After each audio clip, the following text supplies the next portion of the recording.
Hi food lovers, welcome to Satya food club. ఈరోజు super tasty and healthy recipe అయినటువంటి రాగి మురుకుల్ని చాలా ఈజీగా చేసి చూపిస్తున్నాను. అలాగే సంక్రాంతి కూడా వస్తుంది కాబట్టి ఒకసారి ఈ విధంగా ట్రై చేయండి. ఎప్పుడు బియ్యం పిండితో కాకుండా ఈ విధంగా ట్రై చేస్తే చాలా బాగుంటాయి.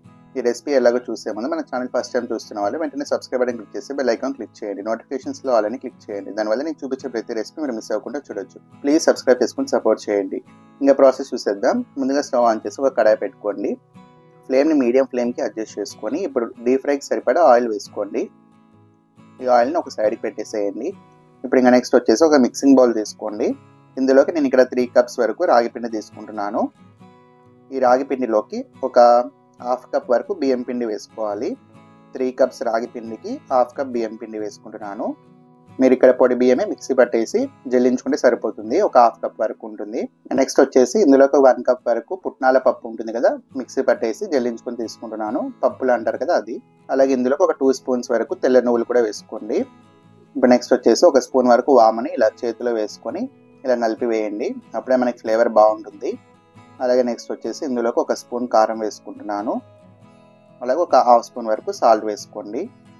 ఇప్పుడు ఇవన్నీ ఒకసారి బాగా కలిపేసేయండి. మనకి పొడి పిండిలోని మనం వేసుకున్న కారం ఉప్పు అంతా కూడా బాగా కలిపేసేయాలి. మనం సైడ్కి ఆయిల్ హీట్ చేసుకున్నాం కదా, ఈ ఆయిల్లో నుంచి ఒక 2 స్పూన్స్ ఆయిల్ వేసుకోండి. నేను ఇక్కడ పెద్ద గరిటెతో వేస్తున్నాను కాబట్టి ఒక గరిటె వేసాను. ఇప్పుడు ఈ ఆయిల్ హీట్గా ఉంటుంది కాబట్టి ఇలా ఒక గరిటెతో బాగా కలిపేసేయండి. ఈ విధంగా కలిపిన తర్వాత ఇప్పుడు చేతితో మళ్ళీ ఒకసారి బాగా కలిపేసేయండి. మనం వేసుకున్న ఆయిల్ అంతా కూడా ఈ పిండిలోకి బాగా కలిసిపోవాలి. చూడండి, ఇలా చేస్తే పిండి ఈ విధంగా ముద్దగా ఉండాలి. ఒకవేళ ఇంకా మీకు ఈ విధంగా రాకపోతే ఇంకొద్దిగా ఆయిల్ వేసుకోండి. ఇప్పుడు కొద్దిగా నార్మల్ వాటర్ యూజ్ చేస్తున్నాను. వాటర్ వేస్తూ ఇలా పిండి అంతా కూడా తడిపేసేయండి. మనకి పిండి అనేది మరీ మెత్తగా లేకుండా మరీ గట్టిగా కాకుండా నేను చూపించిన విధంగా కలిపేసేయండి. ఇప్పుడు ఇంకా ఇలా మురుకులు కొట్టడానికి లోపల ఆయిల్ అప్లై చేసుకోండి. ఈ విధంగా ఆయిల్ అప్లై చేసిన తర్వాత మనం కలిపి పెట్టుకున్న పిండి ముద్ద ఉంది కదా, ఈ విధంగా చేసేసి లోపల పెట్టేసేయండి.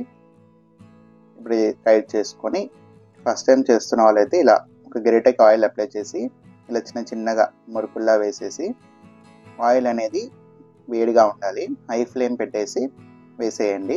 ఈ విధంగా వేసేయండి, మీకు ఈజీగా ఉంటుంది. మనం మురుకులు వేసిన తర్వాత ఫ్లేమ్ మీడియం ఫ్లేమ్లోకి పెట్టుకోవాలి.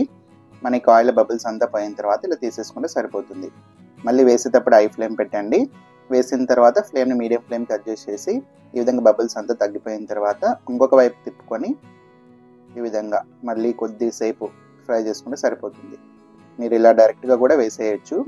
ఫస్ట్ టైం చేసే వాళ్ళైతే నేను చూపించిన విధంగా గరిటెకి ఆయిల్ అప్లై చేసి వేసుకుంటే ఈజీగా ప్రిపేర్ చేసుకోవచ్చు. అంతే, చాలా టేస్టీగా ఉండే రాగి మురుకులు రెడీ. చూసారు కదా ఎంత క్రిస్పీగా ఉన్నాయో, కరకరలాడుతూ. చాలా సింపుల్గా ఈజీగా ప్రిపేర్ చేసుకోవచ్చు. ఆయిల్ కూడా ఎక్కువగా పీల్చవు. టేస్ట్ కూడా చాలా బాగుంటుంది. తప్పకుండా ట్రై చేసి ఎలా వచ్చిందో కామెంట్ చేయండి.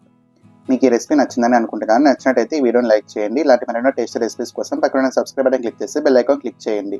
నోటిఫికేషన్స్లో ఆల్ని క్లిక్ చేయండి. దానివల్ల నేను చూపించే ప్రతి రెసిపీ మీరు మిస్ అవ్వకుండా చూడొచ్చు. ప్లీజ్ సబ్స్క్రైబ్ చేసుకుని సపోర్ట్ చేయండి. అలాగే ఈ వీడియోని మీ ఫ్రెండ్స్ అండ్ రిలేటివ్స్కి కూడా షేర్ చేయండి. మీకు ఇంకా ఏ రెసిపీస్ కావాలో కూడా తప్పకుండా కామెంట్ చేయండి. Thanks for watching.